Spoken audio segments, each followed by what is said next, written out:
தமிழ்நாட்டுல 2 இடத்துல மட்டும் தான் அதுக்கு டாக்குமெண்ட் படி. ஒண்ணு திருநாவுக்கரசர், இன்னொன்னு வந்து பாத்தீங்கன்னா வந்து கழுகுமலை வெட்டுவன் கோயில். அதுல இதுல என்னன்னா, இது நீங்க நல்லா கவனிச்சு பாருங்க அது எப்படி இருக்குன்னு சொல்லிட்டு. பார்க்கும்போது ரொம்ப அழகா இருக்கும் அது.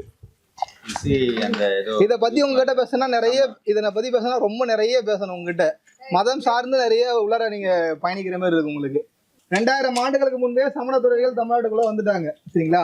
வந்தவங்க வந்து அவங்க மதத்தை எப்படி பயன்படுத்துறாங்க, பரப்புறாங்க அப்படின்னா, இருப்பிட தானமாகட்டும், மருத்துவ தானமாகட்டும், அல்லாட்டி வந்து ஒரு கல்வி தானமாகட்டும் அப்படின்னு செய்யறாங்க.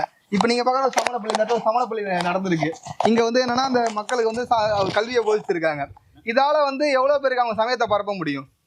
அந்த சமயத்துல பக்தி இலக்கியங்கள் ரொம்ப பெரிய அளவில் வந்து வளருது. பக்தி இலக்கியங்கள் வந்து உருவ வழிபாடு இருக்கு. சமண சமயத்துல உருவ வழிபாடு கிடையாது. உருவ வழிபாடு இல்லை அப்படின்னா பக்தி இலக்கணம் அவங்க ஒரு சாமி கும்பிடணும் அப்படின்னா ஒரு உருவம் தானே சாமி கும்பிடணும் அவங்களுக்கு தோணும். அப்போ பக்தி இலக்கியங்கள் வளர வளர வளர சைவ சமயம் வைணவ சமயம் ரொம்ப பெரிய அளவில் டெவலப் ஆகுது. சமண சமயத்தோட அந்த வளர்ச்சி வந்து கொஞ்சம் கொஞ்சம் வீழ்ச்சி நோக்கி போயிட்டு இருக்கு. மதுரையில பெரிய அளவில் வீழ்ச்சி ஆயிடுச்சு. அடுத்து செஞ்சில இருக்கு, செஞ்சிலையும் வீழ்ச்சி அடையுது. அப்பதான் வந்து 9ஆம் நூற்றாண்டு பக்தி இலக்கியங்கள் 7ஆம் நூற்றாண்டுல டெவலப் ஆகுது. 9ஆம் நூற்றாண்டு சமயத்துல என்ன பண்றாங்க அப்படின்னா, இந்த சமண சமயத்துல இருக்க அந்த தீர்த்தங்களுடைய சிற்பங்களை வந்து சிற்பமா செதுக்கி அவங்க வழிபாட்டுக்கு கொண்டு வராங்க. அந்த உருவ வழிபாடுன்றது 9ஆம் நூற்றாண்டு தான் வருது. அது மாதிரி இந்த பாத வழிபாடுல இருக்கும். சமண சமயத்துல பாத வழிபாடுலாம் உங்களுக்கு இருக்கும் வச்சுங்களா.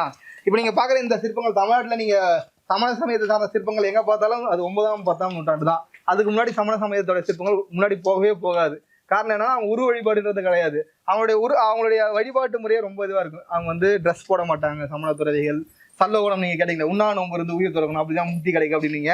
நம்ம சமயத்துல ஒருத்தவங்களை சாமி கும்பிட்டா முக்தி கிடைக்கும் சொல்லும் போது அவங்க இப்படி அவங்களுடைய வழிபாட்டு முறையே வித்தியாசமா இருக்கு அப்படின்றதால அவங்க என்ன பண்ண, இந்த உரு வழிபாடு 9ஆம் நூற்றாண்டு தான் கொண்டு வராங்க. அப்பதான் மக்கள் ஆர்வமா வந்து சமண சமயத்துக்கு வருவாங்க. அதனாலதான் நீங்க தமிழ்நாட்டுல எங்க நீங்க சமண சமயத்தோட சிற்பங்கள் பார்த்தாலும் 9ஆம் நூற்றாண்டு 10ஆம் நூற்றாண்டு தான். இதுவும் வந்து 9ஆம் நூற்றாண்டு, அதாவது சோழருடைய காலத்து கலைப்பாணி செதுக்கப்பட்டது வச்சுங்களா. இதுல மொத்தம் 24 சீர்த்தங்களுடைய சிற்பங்கள் இருக்கும் வச்சுங்களா. முதல்ல வந்து ஆதிநாதர் அப்படின்னு ஆரம்பிப்பாங்க. இது ஏன் திருநாதர் குன்று அப்படின்னு சொல்றாங்க அப்படின்னா, இங்க இருக்க தீர்த்தங்கள் எல்லாரும் சொல்லும் போது நாதர் அப்படின்னு முடியும். ஆதிநாதர், ரிஷபநாதர், பாசுநாதர் அப்படின்னு முடியும். இவங்களுடைய எல்லாருக்கும் சிறப்பு சேர்க்கிற வைக்கிறேன் திரு அப்படின்ற வார்த்தை செய்து திருநாதர் குன்று அப்படின்னு இந்த இடத்துக்கு பேர் வந்துருக்கு. மொத்தத்தில் வந்து 24 தீர்த்தங்கரர் இருப்பாங்க. ஒவ்வொருத்தவங்களுக்கும் ஒரு பேர் தீர்த்தங்கரர் பேர். அப்படியே இதுல வந்து எப்படின்னா ஒவ்வொருத்தருக்கும் ஒரு அடையாளங்கள் இருக்கு. எப்படின்னா ரிஷபதேவர் அப்படின்னா ரிஷபம் அவர் கூட இருக்கணும் உங்களுக்கு. பார்சநாதர் அப்படின்னா 5 தலை நாகத்துக்கு கீழே அவர் அமர்ந்திருப்பாரு. அடுத்து வந்து மகாவீரர்னா அவருக்கு ஒரு சின்னம் கொடுத்துருப்பாங்க. ஆனா இதுல வந்து எந்த விதமான சின்னங்கள் கொடுத்துருக்கவே மாட்டாங்க. ஒரு மேல ஒரு இது மாரி தெரியும், அது ஒரு முக்குடை சொல்லுவாங்க. 3 குடை, அது பேரு 3 குடை கீழே வந்து அவர் பத்மாசன கோலத்துல உட்காந்து அமர்ந்திருக்க மாதிரி காட்டியிருப்பாங்க. அதாவது ஒவ்வொரு தீர்த்தங்கருக்கும் வித்தியாசங்கள் எதுவுமே காட்டியிருக்க மாட்டாங்க. ஆனா நீங்க முகபாவனை மட்டும் உத்து பாத்தீங்கன்னா தெரியும், ஒவ்வொருத்தருக்கும் முகபாவனை மட்டும் மாறுபடும். ஒருத்தருடைய முகம் போல இன்னொருத்தருடைய முகம் இருக்காது. ஆனா அவங்களுடைய சின்னங்களை வந்து அங்க எதுவுமே காட்டல.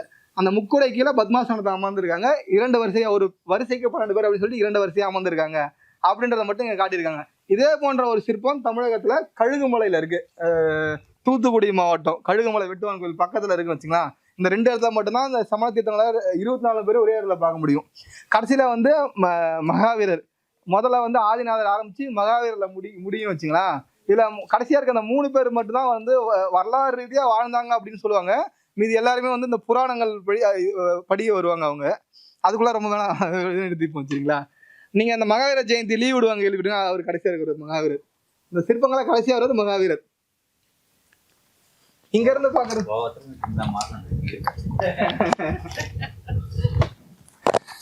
அதுக்கு பக்கத்துல வந்து பாசநாதர், அவருக்கு வந்து 5 தலை வந்து குடை போல இருக்கும். அதுங்க அந்த சின்னத்தை வந்து கீழே காட்டுல உங்களுக்கு சரிங்களா.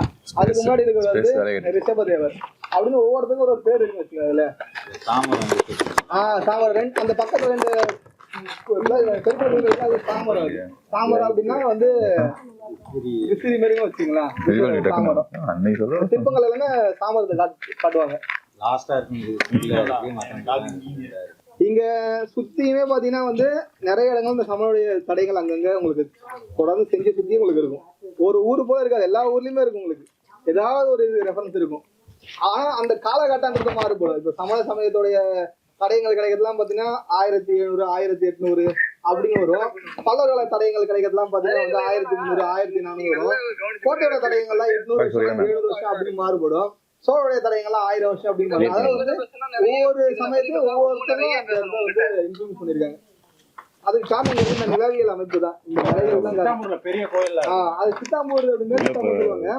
அங்கதான் வந்து சமண சமயத்துடைய தலைமை பீடம் இருக்கு. சவுத் அமெரிக்கா தலைமை பீடம் அங்க வந்து என்னன்னா தேர் ஓட்டுவாங்க. சமண சமயத்துல தேர் ஓட்டுவாங்க. மட்டும் தேர் ஓட்டுவாங்க.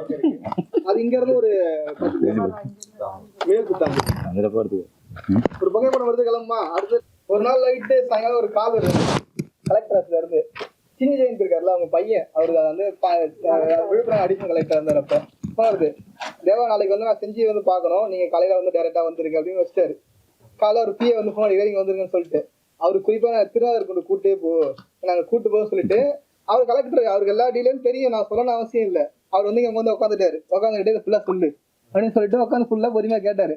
கேட்டுட்டு நான் சொன்னது தப்பா இருக்குமா ரைட்டா இருக்குமா கேட்கல, ஃபுல்லா கேட்டுட்டு ஓகேவா தோல் மேல கை போட்டு ஒரு போட்டோ எடுத்தோம். அந்த போட்டோ இன்னும் வீட்டுல வச்சிருக்கேன் அப்படின்னு கலெக்டர். அதே மாதிரி இந்த இடங்கள்லாம் அவரே சொன்னாரு, இந்த இடங்கள்லாம் கூட்டு போ அப்படின்னு சொல்லிட்டு நீ சொல்லு நான் கேட்கணும் அப்படின்னு சொல்லிட்டு கேட்டாரு. கொண்டூர்ல போயிட்டு நான் ஃபுல்லா டீட்டெயிலாம் சொல்லிட்டு அவர்கிட்ட சொன்னதுக்கு அப்புறமேட்டு அப்புறம் அவர் சொன்னாரு இது வந்து இது அடுத்த முறை எல்லாம் சொல்லிக்க அப்படி சொல்லி கொடுத்துட்டு போனாரு. எனக்கு அது ஒரு அவர் கலெக்டர் மாதிரியே இருக்க மாட்டாரு. ஆனா எங்களுக்கு அவ்வளவு ஆச்சரியமா இருந்துச்சு அந்த கலெக்டர். சின்ன ஜெயந்த் அவங்க பையன் மாதிரிங்களா. யுனெஸ்கோ சைட் வந்தப்ப கூட அது கூட விட. இப்ப சிலர்லாம் வந்து என்னன்னா நம்ம சொல்றது தப்பா இருக்குமா ரைட்டா இருக்குமா குறுக்கிட்டு வந்து தப்புங்க அப்படின்னு ஒரு குத்தம் கொண்டு நினைப்பாங்க. அவர் கலெக்டர், அவருக்கு எல்லா விஷயம் தெரியும், அவர் ஆல்ரெடி எல்லாம் படிச்சுட்டு வந்திருப்பாரு. ஆனாலும் நீ சொல்லு நான் கேட்கறேன் அப்படின்னு கேட்டாரு. நல்லா இருந்துச்சு. எல்லாம் இப்ப நம்ம பார்த்த எல்லா இடத்தையும் கூடமே அவருக்கு காட்டணும். அவர் எனக்குன்னு ஒரு நாள் ஒதுக்கி கொடுத்தாரு, நீங்க எனக்கு லீவு நீ கூட வா அப்படின்னாரு. அது ஒரு நல்லா இருந்துச்சு வச்சுங்களா.